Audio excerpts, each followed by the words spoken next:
यसरी नै लटरम्म अम्बा र स्याउ एउटै बोटमा फलाउनु छ भने सबैभन्दा पहिले त एउटा अम्बाको स्वस्थ हाँगा लिनुहोस् र एउटा स्याउ पनि। अनि यसरी अम्बाको हाँगामा भएको पातलाई निकालेर 1.5 इन्च जति बोक्रा निकालेर फाल्नुहोस्।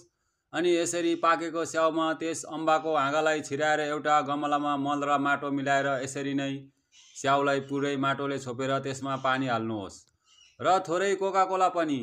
अनि यसरी नै 15 दिन जति छोपेर खुल्ला ठाउँमा राख्नुहोस्। अनि 15 दिनपछि हेर्दा त्यसमा यसरी नै नयाँ पालुवा र जरा राम्रोसँग विकसित भएर उम्रेको पाउनुहुनेछ।